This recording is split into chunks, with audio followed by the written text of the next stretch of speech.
বিশিষ্ট সাহিত্যিক শিক্ষাবিদ তথা কামৰূপ জিলা সাহিত্য সভাৰ সভাপতি ডক্টৰ গণেশ্বৰ চহৰীয়া আৰু নাই। গুৱাহাটীৰ GNRC চিকিৎসালয়ত চিকিৎসাধীন অৱস্থাত শেষ নিশ্বাস ত্যাগ কৰে বিশিষ্ট সাহিত্যিকগৰাকীয়ে। এক দুৰ্ঘটনাত পতিত হৈ চিকিৎসাধীন হৈ আছিল শিক্ষাবিদগৰাকী। মাত্ৰ ৬৬ বছৰ বয়সতে জীৱন নাটৰ সামৰণি পৰে সাহিত্যিকগৰাকীৰ। অসমীয়া সাহিত্যৰ কাণ্ডাৰীগৰাকীয়ে সাহিত্যৰ ফলত প্ৰায় ২০খন গ্ৰন্থ ৰচনা কৰি সমৃদ্ধ কৰিছিল। অসম সাহিত্য সভাৰ সংবিধান সমিতিৰ প্ৰথমগৰাকী আহ্বায়কো আছিল ডক্টৰ গণেশ্বৰ চহৰীয়া। তেখেতৰ মৃত্যুত বিভিন্ন দল সংগঠনে শেষ শ্ৰদ্ধা নিবেদন কৰে কামৰূপ জিলা সাহিত্য সভাৰ কাৰ্যালয় প্ৰাংগণত। অসম বাৰ্তাজীৱী সংঘ, কামৰূপ জিলা সাংবাদিক সন্থা, কামৰূপ জিলা সদৰ সাংবাদিক সন্থা, জ্ঞান বিজ্ঞান সমিতি অসম, জনশিক্ষণ সংস্থান কামৰূপ, ৰাজ্যিক সম্পদ কেন্দ্ৰ অসম, কামৰূপ জিলা সাহিত্য সভা, দৰং জিলা সাহিত্য সভা আদিয়ে শেষ শ্ৰদ্ধাঞ্জলি জ্ঞাপন কৰে। ডক্টৰ গণেশ চহৰীয়া ছাৰ এক ব্যতিক্ৰমী ব্যক্তিত্ব, যাক আমি শিক্ষাবিদ, সাহিত্যিক, এগৰাকী বৌদ্ধিক ব্যক্তি হিচাপে আমি গণ্য কৰোঁ আৰু কামৰূপ জিলা সাহিত্য সভাৰ সন্মানীয় সভাপতি পদ তেওঁ অলংকৃত কৰিছে।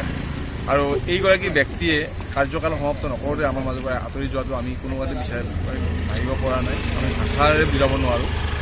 এনেকুৱা এগৰাকী বিৰল ব্যক্তিত্ব সম্পন্ন ব্যক্তি কামৰূপ জিলা সাহিত্য সভাই হেৰুৱাটো অকল জিলাখনৰে নহয়, সমগ্ৰ অসমৰ কাৰণে ক্ষতিকাৰক। ছাৰৰ জ্ঞান কেৱল সাহিত্য সংস্কৃতিয়ে নহয়, বিজ্ঞান বিষয়কো ছাৰৰ যথেষ্ট জ্ঞান আছিলে আৰু এগৰাকী বৌদ্ধিক ব্যক্তি হিচাপে সদায় জিলাখনৰ নেতৃত্ব বহন কৰিছিলে। সদায় জ্ঞানৰ মাজেৰে তেওঁ অসমৰ বাতাবৰণ বা কামৰূপ জিলা সাহিত্য সভাক নতুন দৃষ্টিভংগী আগবঢ়াই লৈ যোৱা তেওঁৰ যি পৰিকল্পনা, জিলা সাহিত্য সভাক আগবঢ়াই লৈ যোৱা যি পৰিকল্পনা, সেই পৰিকল্পনাবোৰ যেন তেওঁ আধৰুৱা হৈ ৰ'ল তেনেকুৱা এটা ভাৱ তেওঁৰ হৈছিলে মনত, তেওঁ অসুস্থ হোৱাৰ লগে লগে।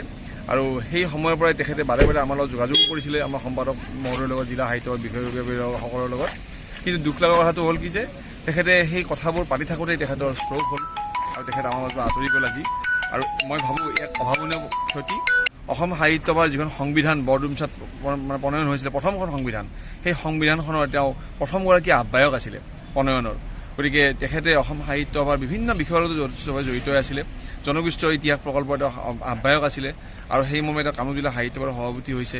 বকো সাহিত্য সভাক সুসংগঠিত কৰিছে, বকোৰ বিভিন্ন অনুষ্ঠানতো সুসংগঠিত কৰিছে আৰু অসমৰ সাহিত্য সংস্কৃতি জগতখনত তেওঁ এটা বিষয় তেওঁ অৱদান দি থৈ গৈছে। মই ভাবোঁ গণেশ চহৰীয়া ছাৰৰ এই মৃত্যু, মই ভাবোঁ আমাৰ জিলাখনৰ কাৰণে, সমগ্ৰ অসমৰ কাৰণে এক বিৰল ক্ষতি। আৰু আশা ৰাখিম যে ছাৰৰ যি পৰিকল্পনা, ছাৰৰ যি আশা, সেইবোৰ আমি জিলা সাহিত্য সভাই যিকোনো ধৰণে আমি পালন কৰিবলৈ চেষ্টা কৰিম। আমিনগাঁৱৰ পৰা মধু মাধৱ দাসৰ report, Pratah time digital. Mobile plus physiotherapy wellness and rehabilitation centre, দক্ষিণ কামৰূপৰ ব্যৱসায়িক প্ৰাণকেন্দ্ৰ বিজয়নগৰৰ লগতে VIP চক আৰু গুৱাহাটী মালিগাঁও পাণ্ডৱ নগৰত থকা তিনিওখন ক্লিনিক বৰ্তমান প্ৰায় 20 বছৰৰ অভিজ্ঞতা পুষ্ট তথা এতিয়ালৈকে প্ৰায় 40,000 ৰোগীক সুস্থ কৰি তোলা ডক্টৰ পল্লৱী নাথৰ তত্বাৱধানত চলি আছে। এই ফিজিঅ'থেৰাপি চেণ্টাৰ তিনিটাত বৰ্তমান অভিজ্ঞ ডক্টৰৰ দ্বাৰা যিকোনো জটিল ফিজিঅ'থেৰাপি চিকিৎসাৰ লগতে যিকোনো ৰোগীৰ ঘৰলৈ গৈ চিকিৎসা সেৱাৰ সুব্যৱস্থাও ৰাখিছে। আমাৰ ঠিকনা mobile plus physiotherapy wellness and rehabilitation centre, opposite Oparshali Bijoynagar SBI branch. আমাৰ VIP চকৰ ঠিকনাটো হ'ল VIP chowk near VIP bus stop, Borjhar, Guwahati.